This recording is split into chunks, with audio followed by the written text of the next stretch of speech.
Salam sejahtera, saudara dan saudari yang dikasihi dan diberkati Tuhan. Syukur kepada Tuhan, kita sekali lagi bertemu untuk bersama-sama mendengarkan perkongsian renungan firman Tuhan. Oleh itu, jangan beranjak dari skrin Anda, silah bersama kami sehingga selesai untuk menikmati santapan rohani, yaitu renungan firman Tuhan.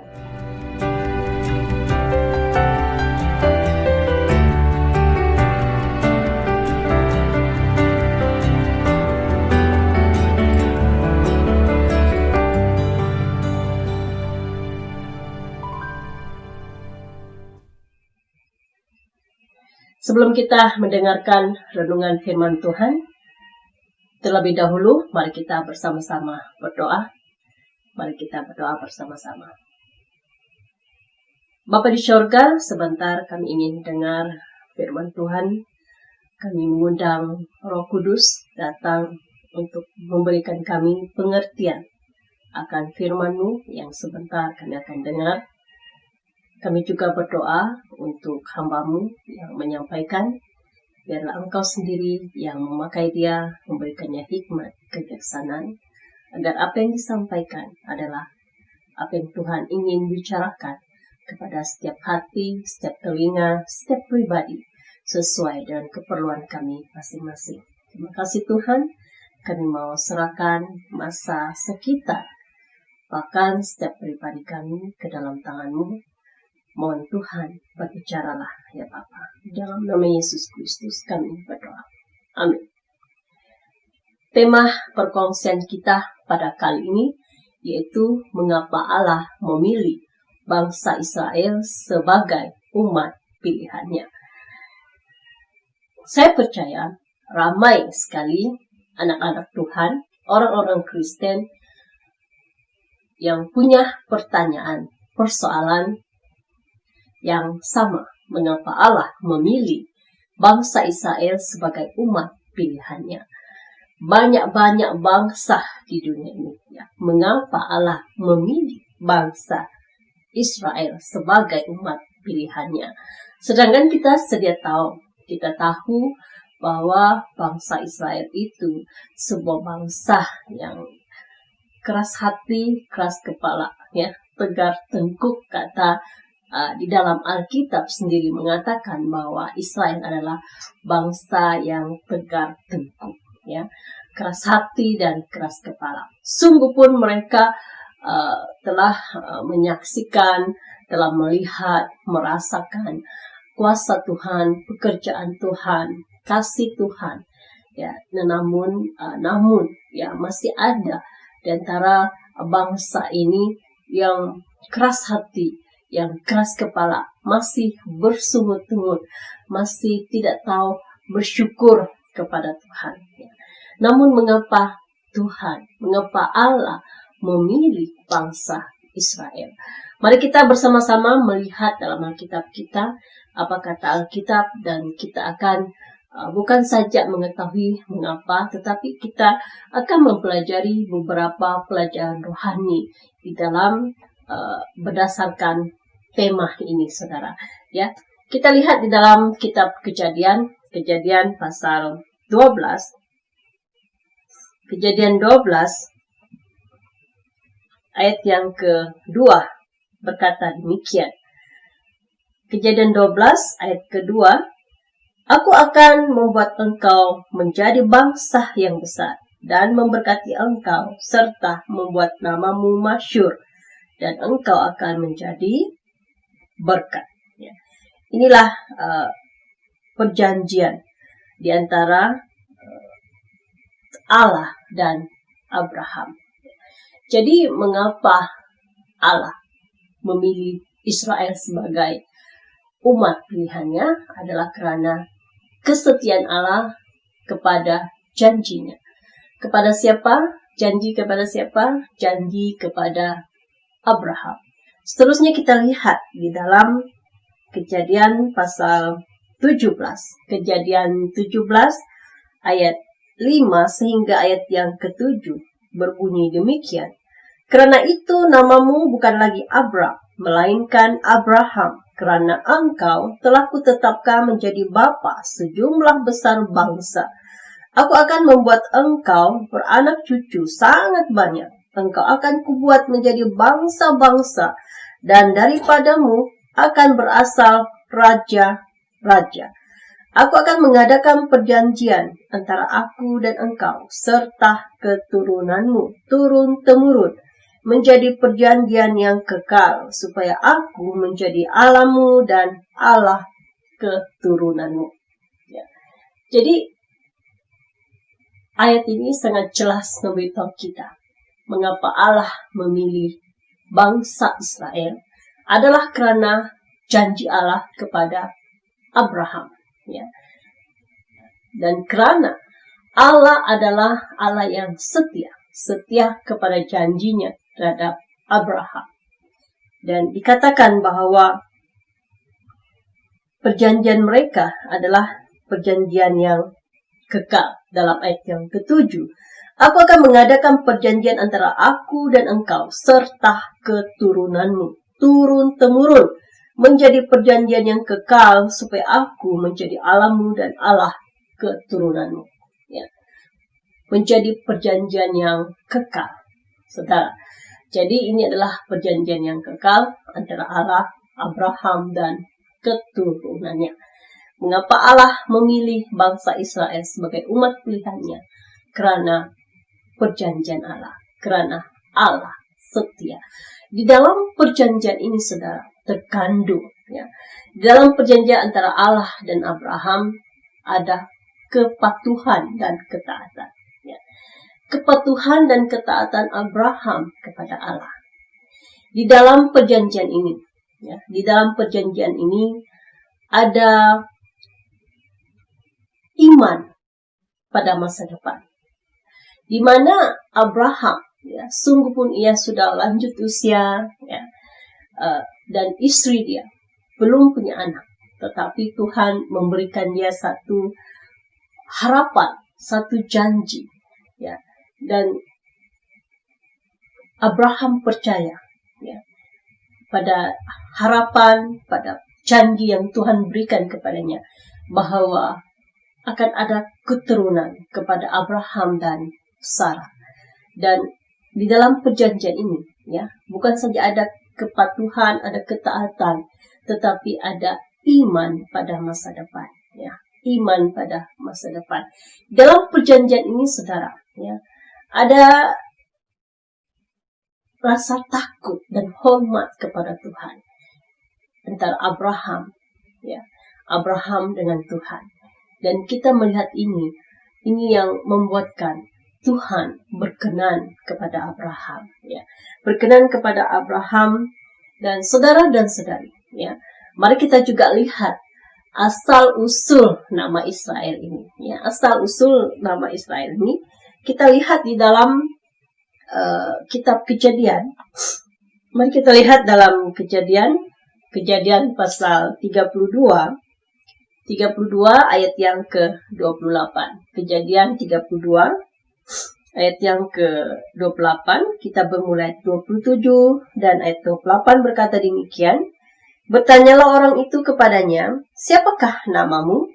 Sahutnya, Yakub.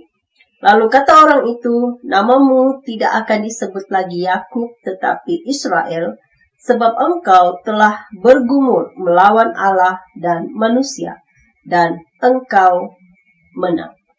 Jadi dari ayat ini, cerita ini, kita tahu bermulanya nama Israel. Nama Israel, nama yang diberi oleh Allah sendiri kepada Yakub. Ya. Yakub adalah anak kepada Ishak. Ishak adalah anak kepada Abraham.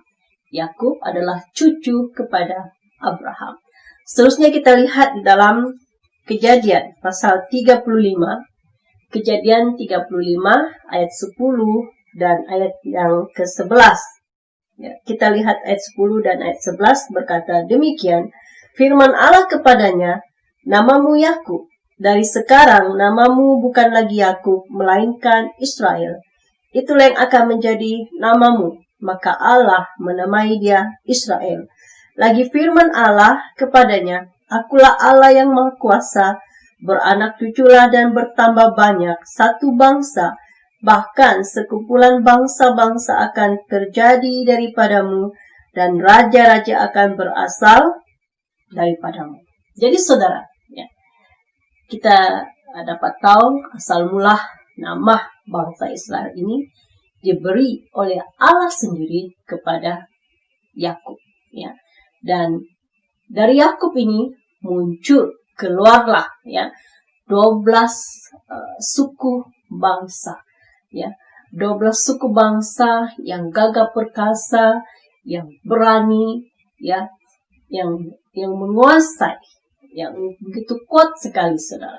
Dan sehingga menjadi satu bangsa yang besar, yang kuat, yang kokoh, yang kita dengar pada hari ini, ya. Jadi pada renungan kita pada kali ini, firman Tuhan memberitahu kita bahwa Allah itu setia pada janjinya kepada Abraham dan kepada keturunannya. Dan di dalam kesetiaan Allah itu, Allah menuntut kita patuh kepadanya, kita taat kepadanya. Dan di dalam janji Allah itu, Allah menuntut kita beriman, percaya akan janji-janji yang Tuhan berikan kepada kita. Dan kita harus hidup takut dan hormat akan Tuhan. Kita harus lebih mengasihi Allah, ya. Dan di dalam janji Tuhan itu, saudara, ada ujian, di mana Allah sendiri menguji Abraham, ya, memberikan anaknya satu-satunya sebagai korban persembahan kepada Tuhan. Anak yang Tuhan sendiri berikan, yang Tuhan sendiri katakan kepada Abraham bahwa akan ada keturunan untukmu, akan menjadi bangsa yang besar. Namun Tuhan memintanya menjadi korban. Namun kita lihat di sini kepatuhan Abraham, ketaatan. Dan di sini iman Abraham diuji, ya. Jadi saudara dan saudari, ya, dalam kehidupan kita bukanlah menjadi satu bangsa, keturunan kita dijanjikan sebagai bangsa pilihan, ya, seperti bangsa Israel. Namun, ya, Tuhan menjanjikan kepada kita, kalau kita setia kepadanya, kalau kita patuh kepadanya, kalau kita sentiasa melalui kesusahan, masalah, ujian dalam kehidupan kita, ya, dengan patuh, dengan hormat, dengan lebih mengasihi Tuhan dalam kehidupan kita, saudara. Kalau kita beriman akan janji Tuhan kepada kita, ya, kita bukan saja menyelamatkan diri kita, tetapi kita juga boleh menyelamatkan keluarga kita, generasi kita, keturunan kita, ya, dengan punya iman pada masa depan, ya, akan penyertaan, akan kasih Tuhan, kuasa Tuhan terhadap kita, keluarga kita, dan generasi keturunan kita, saudara. Percayalah, ya, bahwa Allah setia pada janjinya. Janji Tuhan kepada kita, kalau kita setia kepadanya, kalau kita patuh, taat kepadanya, Tuhan akan memberkati kita, menjaga kita, melindungi kita. Bukan saja kita, keluarga kita, bahkan keturunan kita, saudara. Dengan syarat kita mengajar diri kita, anak-anak kita, keturunan kita ajar, kita beritahu tentang kasih Tuhan, kuasa Tuhan, perbuatan-perbuatan yang dahsyat yang telah Tuhan lakukan kepada kita, kepada dunia ini, kepada anak cucu cicit kita secara turun-temurun. Kita harus membuat anak cucu cicit kita, ya, mengenal Tuhan. Dengan demikian, ya, kita pasti menikmati janji Tuhan.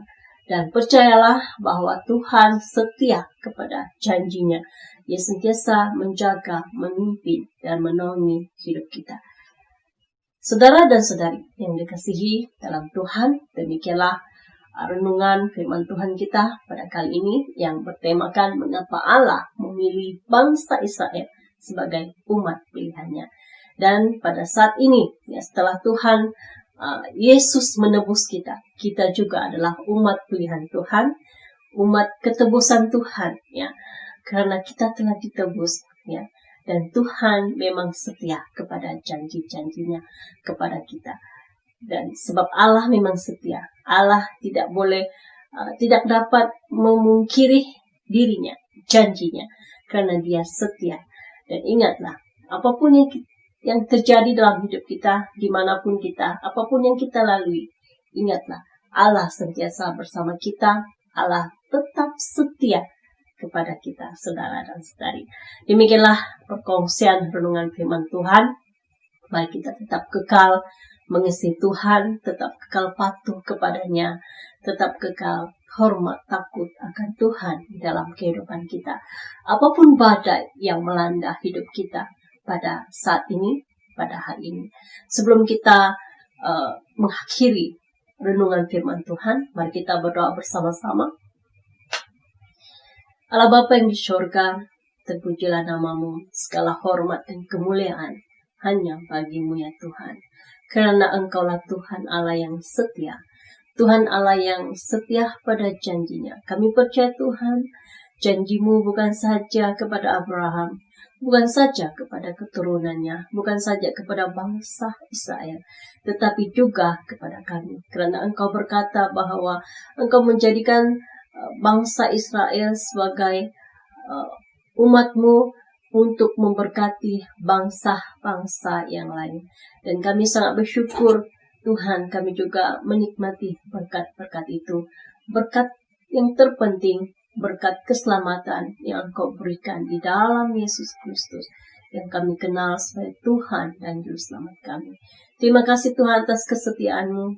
Terima kasih Tuhan, dan oleh itu ajar kami untuk tetap kuat, tetap setia, tetap taat dan patuh kepadamu, tetap mengasihi Engkau, tetap takut akan Engkau dalam kehidupan kami, apapun yang kami alami. Terima kasih Bapa, kami berdoa dan menerima firman-Mu dalam kehidupan kami. Di dalam nama Yesus Kristus Tuhan kami berdoa. Amin.